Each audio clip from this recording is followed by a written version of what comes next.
J'ai toujours été en fait très attirée par l'Afrique, surtout l'Afrique de l'Ouest. Ouais.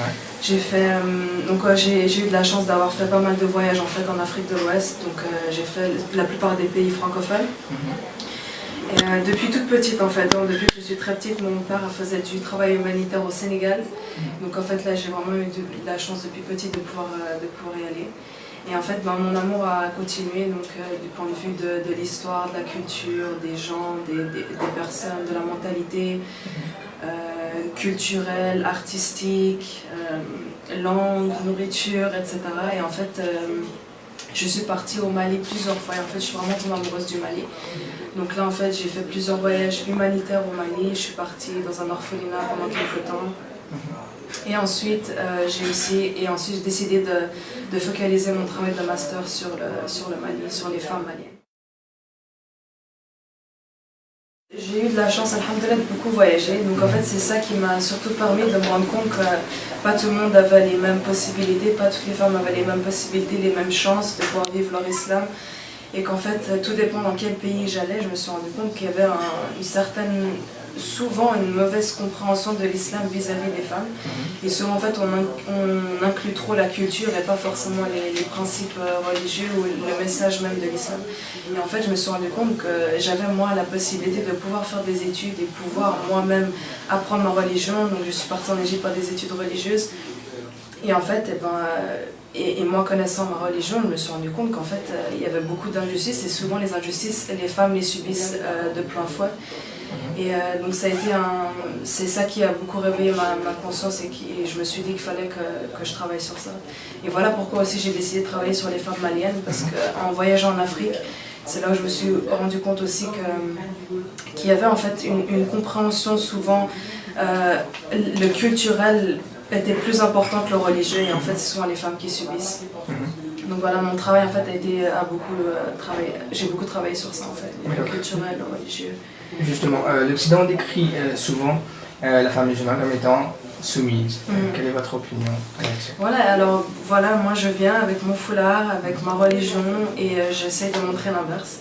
Et montrer en fait que non, je peux être musulmane, pratiquante, voilée, que je ne suis pas soumise, que je connais ma religion, qu'en aucun cas je sens que je suis soumise à qui que ce soit, à part à Dieu bien sûr. Et je pense que voilà aussi un message en fait. C'est pas toujours facile de parler en public, c'est pas toujours facile de prendre, de parler ou de donner son opinion, mais je pense que c'est un devoir, dès qu'on a un minimum de connaissances, de pouvoir montrer en fait le contraire. Et si on laisse les hommes parler à notre place, c'est vrai que en fait leurs arguments en fait devient vrai. Donc voilà pourquoi il faut qu'à un certain moment les femmes parlent. Tout dépend des pays, tout dépend, on ne peut pas parler, par exemple, moi j'ai vécu en Europe la plupart de ma vie, on ne peut pas par exemple généraliser, parce qu'en Suisse par exemple, moi j'ai pu faire toutes mes études avec mon foulard, et ensuite, mais il s'avère qu'on ne peut pas travailler avec son foulard en Suisse. Ensuite, je suis partie vivre en Angleterre et là c'est une réalité tout autre, en fait on est respecté avec notre foulard, j'ai pu faire mes études et travailler avec. Donc voilà aussi les réalités sont différentes, on ne peut pas généraliser l'Europe ou l'Occident. Très bien. Et la jeunesse musulmane, quel regard portez-vous sur les jeunes musulmans qui habitent en Occident? Là aussi, tout dépend du contexte. Alors moi, je peux plus parler de mon cas en Angleterre, donc en étant étudiante, en étant avec un groupe de jeunes. Donc là, c'était une bonne opportunité parce qu'il y a beaucoup de musulmans en fait, différents. Donc c'est là où j'ai pu rencontrer des musulmans de visions différentes. Et il y a beaucoup d'associations, beaucoup de jeunes qui sont très actifs. Donc, alhamdoulilah, on arrive à passer un message, à être organisé, à organiser des conférences dans les universités. Il y a une communauté étudiante musulmane qui est très active. Non, d'accord. Donc, ce n'est pas si compliqué que ça de pratiquer sa religion étant jeune. Il y a toujours des difficultés bien sûr, après je pense que c'est aussi le contexte, c'est aussi les amis, c'est aussi quel type d'islam aussi, si on arrive à concilier notre vie en Europe et en étant musulman. C'est pas toujours facile, bien sûr, il faut toujours... la foi, il y a des hauts et des bas, et c'est vrai quand on est dans un milieu où il n'y a pas forcément, on n'est pas entouré de musulmans, il faut qu'on arrive à puiser, qu'on arrive à trouver une source, on peut puiser notre force pour pouvoir vivre notre islam, c'est sûr. Et quel conseil donneriez-vous aux jeunes qui veulent allier vie de jeunesse et religion? Je pense que pour pouvoir faire cela, il faut que nous-mêmes on connaisse nos principes, il faut qu'on connaisse notre religion et loin de la culture en fait.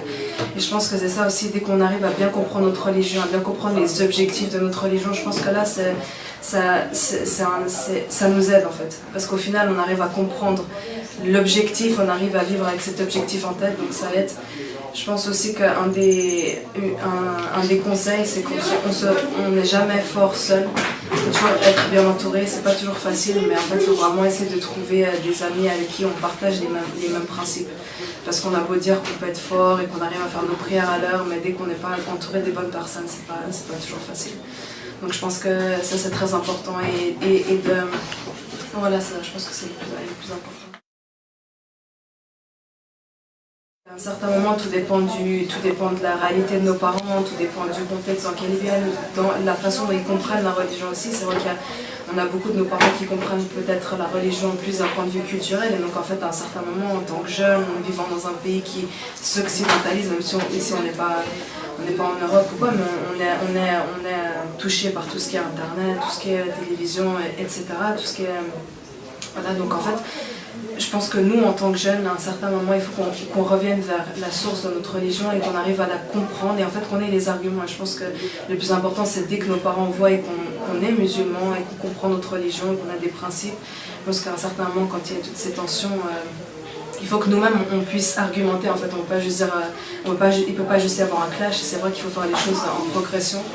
C'est pas toujours facile pour les parents de comprendre que nos enfants maintenant ne sont plus d'origine d'un pays, mais qu'en fait ils sont mauriciens, que moi je suis suisse ou je suis européenne. Et donc de pouvoir concilier ces différentes identités, on a différentes identités, se réconcilier avec.